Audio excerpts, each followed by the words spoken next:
Buka janji, Sir. Itu tidak baik. Supaya boleh. Jangan suka memaksakan kehendak. Itu lebih tidak baik lagi. Ini untuk biaya hidup Nyai. Omen biar di sini. Aku akan didik dia. Terima kasih, Kanjeng. Apa Nyai mengizinkannya? Baik, Kanjeng. Sembara, Ibu Omen telah mengizinkannya. Selanjutnya apa rencanamu? Jaga dulu di sini, Omen, baik-baik. Sementara itu kami akan menyelidiki dukun bongkok. Mungkin dari sanalah kami akan melacak tempat persembunyian mak lampir. Baiklah kalau begitu.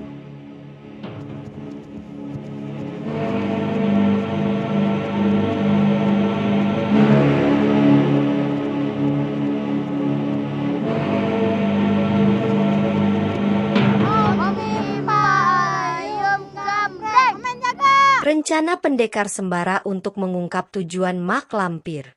Pendekar Sembara akhirnya menyadari bahwa di desa kecil yang ia kunjungi terdapat seorang anak Pancawala bernama Onet, seorang bocah lelaki yang menjadi incaran banyak pihak, termasuk mak lampir dan sekutunya. Darah suci Onet dipercaya dapat meningkatkan kekuatan para pendekar hitam dan membawa kedigdayaan bagi siapapun yang menguasainya. Melihat bahaya ini, Sembara memutuskan untuk memanfaatkan situasi tersebut sebagai umpan agar mak lampir dan para sekutunya keluar dari persembunyian mereka. Dengan taktik cerdas, Sembara membiarkan keberadaan Onet diketahui sambil tetap mengawasi bocah itu dari kejauhan bersama Basir dan paman Onet. Benar saja, tak butuh waktu lama hingga Mardian, si siluman harimau, dan Ki Bungkuk datang dengan niat membawa Onet ke tempat persembunyian mereka.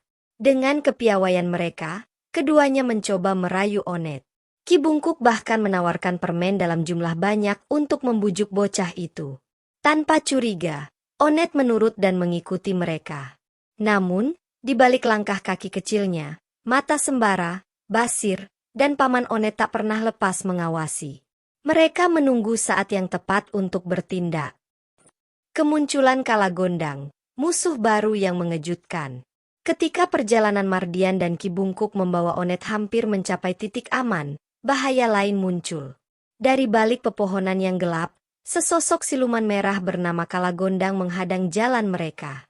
Kalagondang, dengan aura mengerikan yang memancar, langsung menuntut Onet untuk diserahkan kepadanya. Pertarungan antara para siluman pun pecah.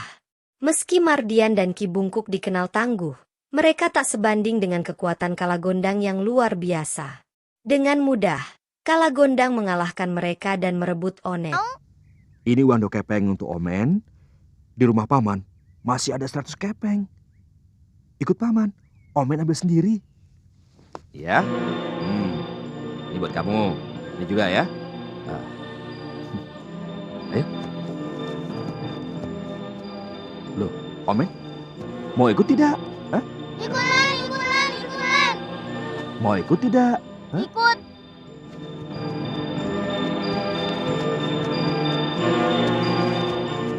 Kita ikuti terus ya. Beri jarak yang agak jauh agar Mardian tidak curiga. Mardian dan si bongkok itu pasti akan menuju tempat persembunyian mak lampir. Bagus Mardian, mak lampir pasti akan memujimu.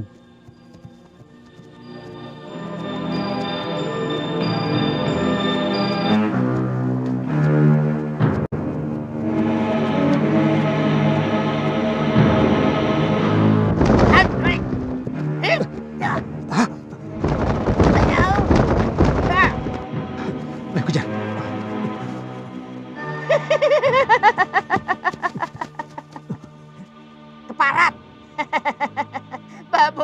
Babo. Aku berhasil mendapatkan tumbal berdarah Pancawala. Keparat, aku tahu siapa. Ya, Mataram, sudah digerakkan ke Batavia. Pasukan kami sudah siap. Tapi aku lihat, Andika semua perlu istirahat dulu di sini. Lebih-lebih ke Bojalingan. Barangkali tidak perlu ikut. Dia perlu diobati dulu di sini. Tidak. Aku harus ikut. Aku akan menuntut balas kepada mereka.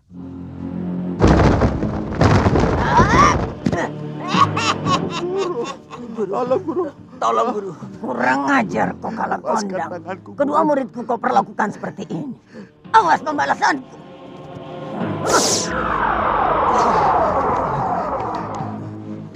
Terima kasih, Mak Guru. Lampir yang menyaksikan semuanya dari jarak jauh melalui pusaka apa yang keramat harus Paso Benggala tak mampu menahan amarahnya.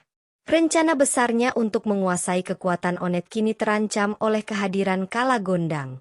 Mak Lampir tahu bahwa Kala Gondang, yang selama ini menjadi musuh bebuyutannya, telah memperoleh kekuatan luar biasa berkat tapa brata yang dilakukannya di puncak Gunung Merapi. Situasi ini semakin mempersulit langkah Mak Lampir, memaksanya mencari cara lain untuk merebut kembali bocah Pancawala tersebut. Aku butuh wanita untuk kujadikan istri, bukan... Goblok! Kau laksanakan saja perintahku. Jangan membantah. Baik, Guru. Aku temukan anak Pancawala. Sekarang, akulah penguasa dunia hitam yang paling sakti sejagat raya. Sejauh ini Kala Gondang membawa Omen, Panglima. Ya, sekarang kita sedang mengikuti jejaknya. Dia lewat ke arah sini. Kasihan Omen. Mau dibawa kemana dia? Tentu ke sarangnya. Kita nanti bisa akan tahu, Pangeran.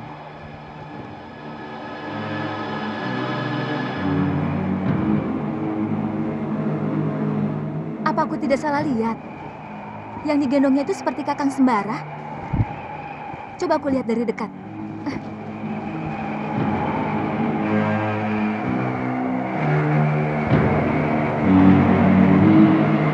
Dekat dengan markas Kala Gondang. Ketegangan terus meningkat, sementara Mak Lampir bersiap-siap meluncurkan rencana balasan dengan bantuan Ratu Laut Selatan. Pertarungan besar antara kebaikan dan kejahatan kini tak terelakkan. Akankah Sembara berhasil menyelamatkan Onet dari tangan Kala Gondang? Bagaimana rencana Mak Lampir setelah meminta bantuan dari Ratu Roro Kidul? Dan siapakah yang akan menang dalam perang kekuatan ini? Temukan kelanjutan kisah epik ini, penuh intrik, pengorbanan, dan keajaiban mistis yang mengguncang dunia. Hebat lagi, Gusti. Sekarang, akulah manusia yang paling sakti di seluruh jagat ini, Lampir. Aku Kala Gondang. Sebentar lagi dunia ada dalam genggamanku, Lampir. Di mana letak kelemahannya, Gusti? Ubun-ubun kepala. Senjata apa yang bisa menewaskannya? Tidak ada senjata yang bisa menewaskannya. Kecuali cemeti sakti amal rasuli. Hah? Cemeti sakti amal rasuli? Kurang ajar. Kenapa sekarang baru aku mengerti? Ada cemeti sakti yang bisa membinasakan aku. Siapa yang memilikinya? Apakah iblis atau dewa? Sedangkan iblis menjanjikan aku bahwa aku tidak akan disentuh oleh maut. Aku akan hidup abadi.